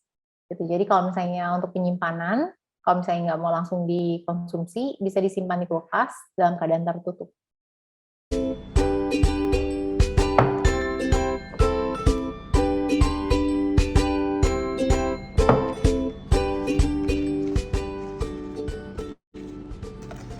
Nah, kalau pakai besek ya tinggal tutup lagi beseknya, terus masuk kulkas, sesimpel itu. Kira-kira itu aja dari saya. Kayaknya waktu kita udah tinggal sedikit lagi, mungkin aku akan langsung jawab pertanyaan yang udah mulai masuk. Nanti kalau misalnya dari pertanyaan-pertanyaan yang mirip-mirip, mungkin aku jadiin satu aja, sama kalau misalnya ada teman-teman yang mau tanya langsung, kalau misalnya ada waktu nanti saya persilahkan ya. Jadi ada pertanyaan di sini, kalau misalnya cucian beras langsung disiram, kita diemin dulu. Kalau misalnya air cucian beras itu aku langsung siram. Terus kalau misalnya ekoenzim, apakah boleh menggunakan gula batu? Tadi boleh ya. Untuk pupuk dari ekoenzim, perbandingannya berapa? 30 EE tambah 1 liter air ya, 1 liter air. Jadi aku tampung air hujan di rumah, jadi dari talang air langsung pakai pipa pralon, terus langsung disambungin ke tong air yang udah ada kerannya gitu. Jadi aku pakai air hujan. Sama pas bikin ekoenzim aku juga pakai air tampung hujan gitu untuk menghemat air juga gitu. Dan kalau sekali hujan tuh 400 liter air loh. Terus itu masih bleber-bleber gitu. Jadi kayak kita bisa sebetulnya nampung air hujan tuh bisa berguna banget untuk segalanya, dan untuk nyiram kebun juga lebih sehat ya kebunnya. Terus kalau misalnya beberapa hal yang ditanyakan, kalau misalnya ada kesalahan yang biasanya dibuat pertama kali pada masa pembuatan tempe seperti apa? Biasanya yang salah itu pada masa itu pengeringan. Jadi pas mengeringin tuh, pas ngelap kering itu nggak kering banget biasanya. Itu yang bikin banyak kegagalan. Atau enggak pas lagi masa fermentasi, kayak kita kurang pede, kita pengen nunggu lebih lama lagi, jadi over fermentasi, jadi hitam jamurnya gitu. Itu sering banget terjadi selama aku ngajar. Terus ada satu lagi, kalau misalnya pas ngerendam terus ngupas kulitnya, ternyata nggak dikupas banget gitu. Jadi kayak kan ngupas ngeremes-remes itu kan dia akan satu kacang jadi kebelah dua sebetulnya gitu. Dia nggak kebelah gitu. Kalau nggak kebelah berarti kan nggak kekupas kulitnya gitu. Jadi biasanya tujuan kita ngebelah dua dari satu kacang jadi kepecah dua itu supaya nanti pas direbus kan dia nyimpen air kan. Nanti pas kita kasih ragi, kalau misalnya dia masih ada kulit dan masih jadi satu kacang, jadi terlalu basah. Jadi makanya kalau misalnya kacang itu terlalu basah, itu yang bikin nggak jadi gitu. Jadi makanya kenapa pengeringan sama pengupasan itu penting. Terus kalau kita beli ada potensi keracunan nggak kalau misalnya ada salah pembuatan tempe? Tergantung bikinnya seperti apa. Kalau aku kan bikinnya standar-standar aja ya gitu. Jadi nggak menambahkan kimia-kimia lain gitu. Jadi so far sih yang aku alamin bukan keracunan ya, tempenya either over fermentasi atau nggak jadi gitu. Karena kebasahan biasanya gitu. Kalau kebasahan suka nggak jadi. Kalau menggunakan palape, kalau nggak pakai palape tetap bisa jadi, bisa aja. Tapi biasanya baunya beda lah. Kayak kalau misalnya kita pakai palape tuh rasanya bersih banget, kayak nggak ada bau tengik sama sekali gitu. Terus kalau misalnya beda lah, nanti kalian bisa bedain antara pakai palape atau pakai cuka gitu ya. Kalau nggak ada palape bisa pakai cuka. Jadi cuka itu untuk menghilangkan bakterinya, sebetulnya bakteri yang tidak diperlukan. Terus kalau kita beli tempe daunnya bisa ditanam di tanah gitu. Bisa. Terus kalau belum ada penampungan sampah organik di rumah gimana? Kalau misalnya masih punya tanah ya bali lubang, tutup lubang aja. Kayak misalnya kalau ibu saya dia bikin lubang yang rada besar, kayak lubang bioporinya tuh kayak lubang doang gitu, bukan yang ada buka tutupnya gitu. Kalau aku kan ada buka tutupnya. Nah kalau ini dia lubang besar aja, terus dia taruh aja situ, habis itu taruh daun kering setiap kali gitu. Saya taruh sampah organik terus habis itu taruh daun kering, intinya gitu kalau dia. Kalau ibu aku nanti setelah udah penuh dia tutup lagi dengan tanah, dia pindah lubang lagi gitu. Kalau ibu aku seperti itu. Saya coba buat tempe sesuai dengan petunjuk paket demi bumi. Ada berapa hal yang saya tanyakan. Kedelai hitam pas saya rendam kok jadi berkecambah atau bertunas. Waduh, aku belum pernah tuh sampai dia berkecambah. Yang berkecambah yang aku alamin itu kacang hijau. Nah, ini kedelai hitamnya direndam berapa lama ya? Terus perendaman tuh penting airnya juga. Airnya itu takarannya harus 3 kali dari ketinggian si kacang ya. Baik air pada saat perendaman maupun air pada masa perebusan gitu. Jadi 3 kali ketinggian kacang. Terus kalau kedelai putih biasanya bau. Iya memang kedelai itu baunya nggak enak banget pada masa perendaman tuh keluar bau asamnya. Jadi jangan khawatir, itu normal. Jadi kalian tahu bikin tempe itu pabriknya pasti bau banget. Tapi ya dia keluar asamnya, itu asamnya. Beda sama kacang-kacang lain nggak sebau itu. Dan itu normal kok, itu asamnya keluar. Terus apakah kedelai yang berjamur berbau saat perendaman bahaya untuk konsumsi? Kedelai berjamur itu kenapa ya? Bukannya berjamur sih, biasanya dia kan ketika pada masa perendaman tuh dia kayak keluar busa-busa putih, itu asamnya yang keluar gitu. Memang kita prosesnya tuh ngeluarin asamnya. Habis itu tinggal kita bilas bersih aja gitu, bilas bersih dengan air yang bersih lagi, terus habis itu kita remas untuk ngupas kulitnya. Habis itu kita tinggal tirisin, cuci bersih lagi, terus habis itu rebus gitu.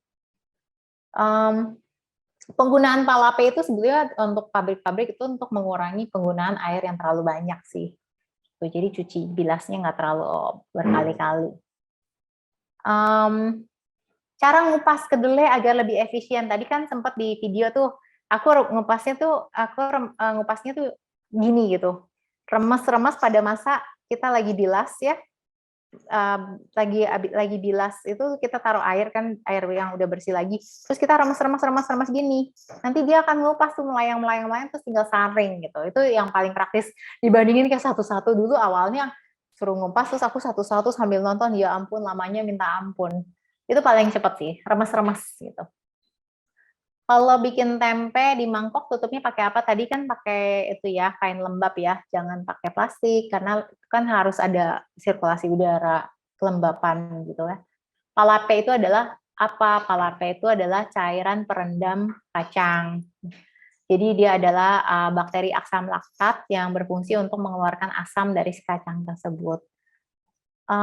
Dan untuk menghemat penggunaan air, itu palape. Apakah bisa merebus dengan panci presto? Waduh, jangan, karena nanti malah benyek kalau pakai presto gitu ya. Jadi either dikukus atau enggak direbus gitu ya. Dan kalau misalnya ngerebus pun 3 kali ketinggian dari airnya, 3 kali ketinggian dari si kacangnya. Terus kupasan kulit dan air rendaman kacang mengandung asam. Iya, benar. Jadi langsung ditaruh tanah sebagai pupuk nggak apa-apa. Aku sih biasanya langsung ya, jadi nggak apa-apa. Kalau kelebihan atau kelamaan, tandanya apa? Oh, kalau misalnya campur tanah, jangan lupa ya ditutupin tanah lagi ya, biar cepat penguraiannya. Terus kalau misalnya mau tunggu, kalau misalnya banyak banget biasanya, kalau kita kan bikin di rumah kan kadang-kadang takarannya sedikit ya, beda sama pabrik. Kalau pabrik pembuatannya banyak, nah itu biasanya dia bisa di komposnya tuh bawah tanah, terus habis itu ampas-ampas atau sisa makanan, terus habis itu atasnya tutup tanah, taruh di kayak pot tanaman, itu bisa didiamin selama seminggu gitu. Cuka apa yang bisa dipakai untuk mengganti palape? Cuka apa aja sih, cuka putih, cuka apel aku juga pernah coba, bisa. Berarti kalau pakai cuka setelah keringin dan tambah lagi. Ya benar, setelah direbus kan dikeringin terus baru tambah cuka baru ragi, benar. Kalau dikasih cuka habis itu cuci lagi, nggak usah jangan dicuci. Kalau ada warna hitam pada tempe, maksudnya dia over fermentasi ya, boleh dimakan mentah nggak? Sebetulnya ada temen aku sih, ya selama itemnya masih kayak samar-samar gitu, baru mau over fermentasi, it's okay. Cuman kalau itemnya hitam banget, aku nggak pernah makan gitu ya, karena lihat warnanya. Tapi mungkin nggak apa-apa, kan soalnya tadi ada resep itu kan yang zaman dulu itu, tempe bosok sama tempe mentah. Jadi mungkin nggak apa-apa menurut aku, cuman akunya nggak berani. Kalau jamur hitamnya rasa tempenya kurang kalau jamur tempenya hitam, rasa tempenya kurang enak ya. Aku belum pernah coba. Biasanya kalau misalnya dia over fermentasi, aku pan fried sih. Kalau edamame nggak usah dibuang kulitnya ya. Kalau misalnya aku sih tetap buang kulitnya, karena aku takut nanti dia terlalu basah ya pada saat pemberian ragi. Karena kan basahnya nempel di dalam kulitnya dan antara kacangnya. Kalau pakai wadah plastik, apakah tidak ada reaksi kimia yang muncul? Karena kalau ada suhu panas, muncul reaksi pada wadah plastik. Nah, itu makanya aku nggak saranin pakai wadah plastik sekali pakai, seperti kantong plastik kiloan itu yang banyak dipakai sekarang ini gitu ya. Jadi kalau misalnya pakai wadah-wadah ya wadah makanan, wadah plastik makanan yang memang pakai ulang, itu yang aku sarankan. Karena dia nggak mengeluarkan panas loh pada saat pembuatan tempe itu, benar-benar kalian bisa ngeliatin panas, saya bisa pas keringetan itunya ovennya. Apalagi cara penyimpanan tempe yang udah dipanen belum sempat termakan gimana? Ya seperti tadi, ditutup. Kalau misalnya itu wadah Tupperware ya tinggal tutup pakai tutupnya terus masukin kulkas gitu.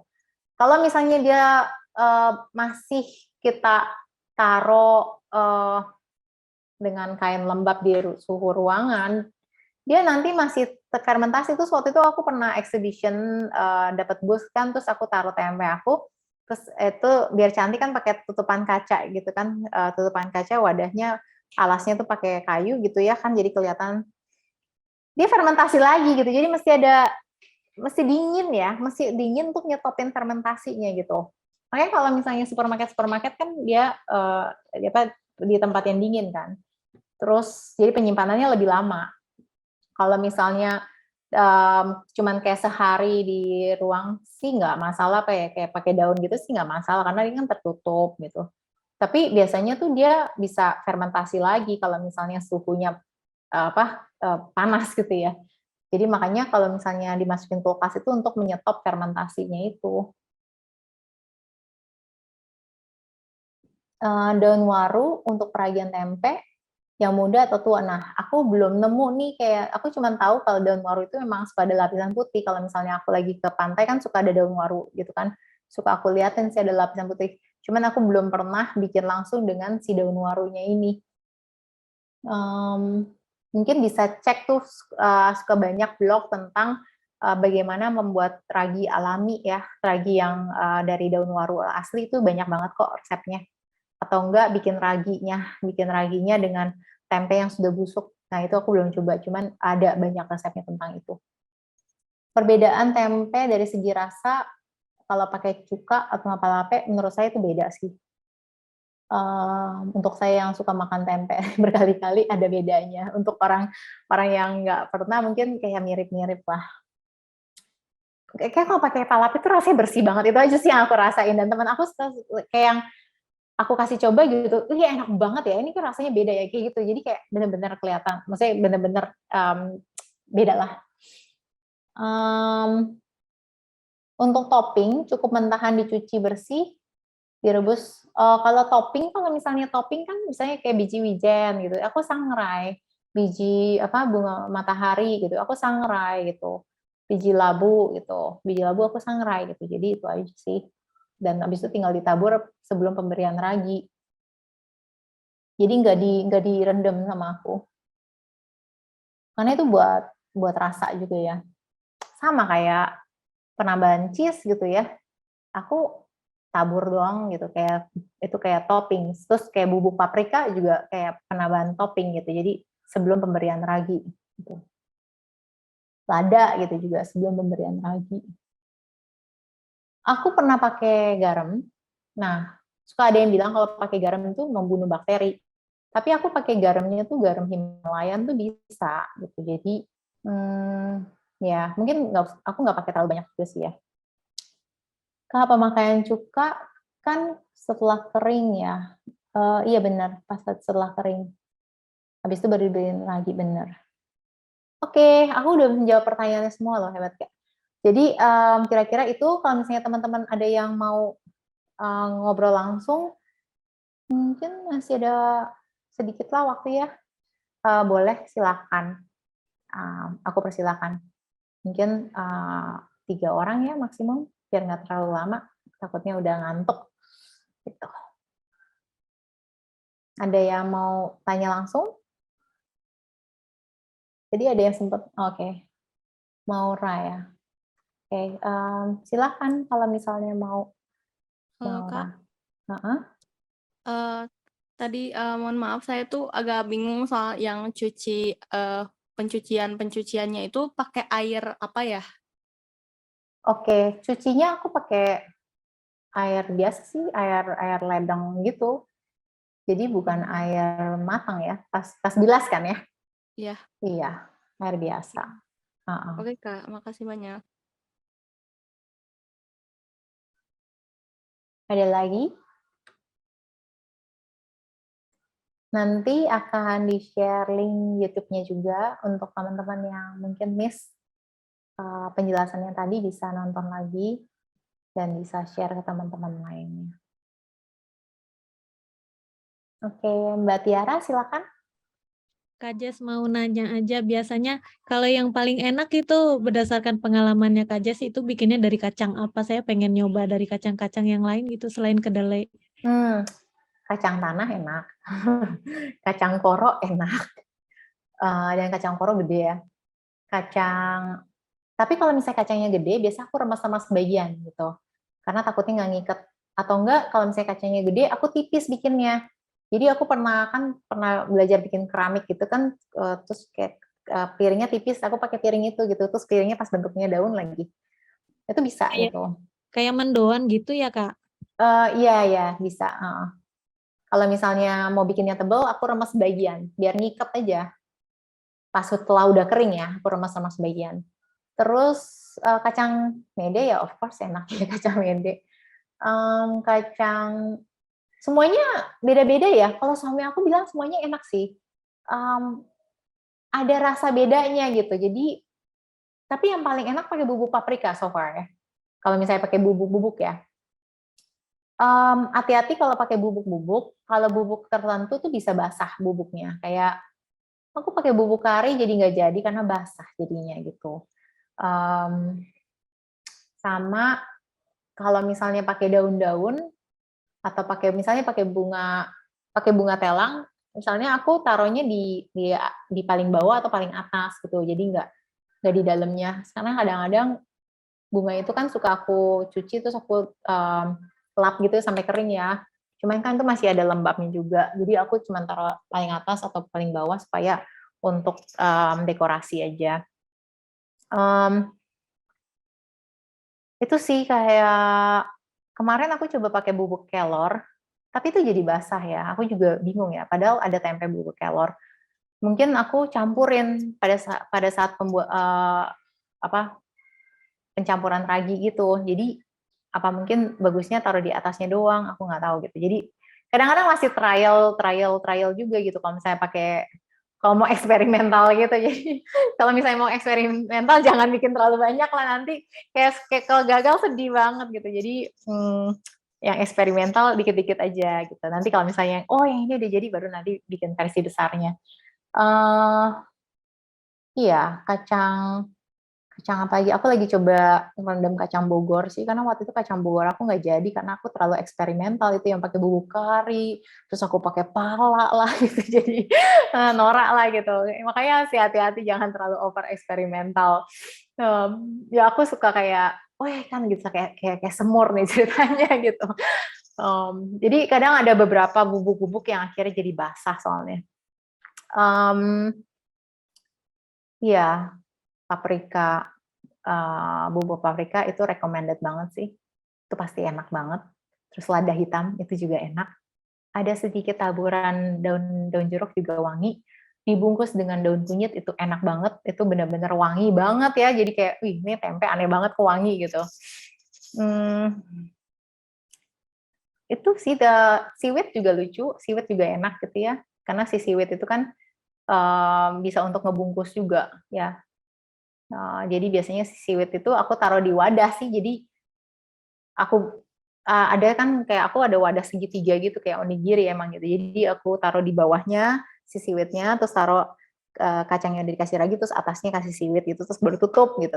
Nggak ditutup sih, baru tutup pakai si seaweed-nya dalam kondisi terbuka. Jadi dia pas terbuka kan dua-duanya begini gitu, ada dua sisi gitu kan, jadi dapat dua segitiga gitu. Terus tutupin kain lembab tetap gitu. Jadi aku tetap pakai wadah. Cuman kadang yang aku rasain sih kalau misalnya pakai daun tuh ribetnya kan ngelap-ngelapnya ya, capek ngelap-ngelapnya gitu. Makanya aku suka pakai wadah gitu. Cuman perbandingan tempe dibungkus dengan plastik dengan tempe dibungkus sama daun ternyata nutrisi yang dibungkus sama daun tuh lebih banyak gitu. Jadi makanya kalau misalnya bisa bungkus sama daun atau kasih alas daun itu bagus sih menurut aku. Tuh, thank you. Mbak Dia, boleh silakan.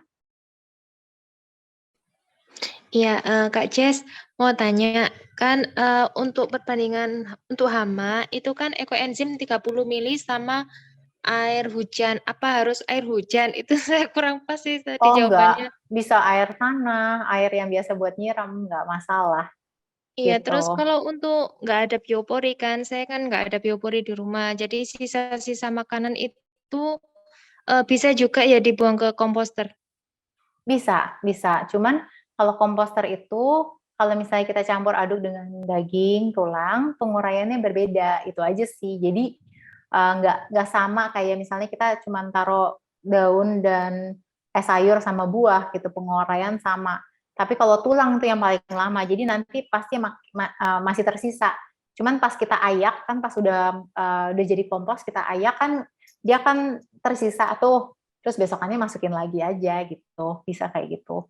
Dan kalau misalnya kita masukin semua sisa makanan yang sudah masak, ya organismenya juga beda gitu, mungkin akan banyak belatungnya, tinggal taburin sekam aja, sekam bakar. Ya, sekam bakar selalu membantu.